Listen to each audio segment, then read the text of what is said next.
সাবেক প্রধানমন্ত্রী শেখ হাসিনা ও বিগত সরকারের মন্ত্রী এমপিদের বিরুদ্ধে দেশের বিভিন্ন থানায় আরও 4টি হত্যা মামলা দায়ের হয়েছে।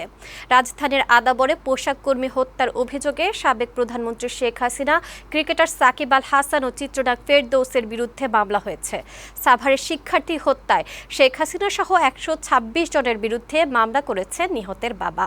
নারায়ণগঞ্জে শফিক মিয়া নামে একজন নিহতের ঘটনায় শেখ হাসিনার বিরুদ্ধে আরও একটি হত্যা মামলা হয়েছে। সংবাদদাতাদের পাঠানো তথ্যচিত্রে খালিদ হাসানের প্রতিবেদন। ছাত্র জনতার আন্দোলনে অংশ নিয়ে রাজধানীর আদাবর এলাকায় গুলিতে নিহত হন মোহাম্মদ রুবেল নামে এক পোশাক কর্মী।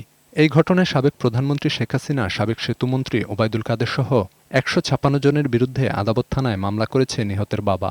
মামলায় সাবেক সংসদ সদস্য ক্রিকেটার সাকিব আল হাসান এবং চিত্রনায়ক ফেরদৌস আহমেদকেও আসামি করা হয়েছে। অজ্ঞাত আসামি আরও 400 থেকে 500 জন।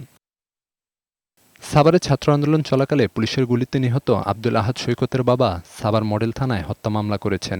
মামলায় শেখ হাসিনাকে প্রধান আসামি করে বিগত সরকারের সেতুমন্ত্রী, স্বরাষ্ট্রমন্ত্রী সহ 126 জনের নাম উল্লেখ করা হয়েছে। নারায়ণগঞ্জে শেখ হাসিনার বিরুদ্ধে আরও একটি হত্যা মামলা হয়েছে। কাশপুরে কোটা সংস্কার আন্দোলনের মিছিলে গুলিবিদ্ধ হয়ে নিহত শফিক মিয়ার পরিবার সোনারগাঁ থানায় এই মামলা করে। মামলায় শেখ হাসিনা, ওবায়দুল কাদের, শামীম ওসমান সহ 156 জনকে আসামি করা হয়েছে। এদিকে ফরিদপুরে বাস চালক শামসু মিয়াকে হত্যার অভিযোগে কোতোয়ালি থানায় মামলা করেছেন তার স্ত্রী।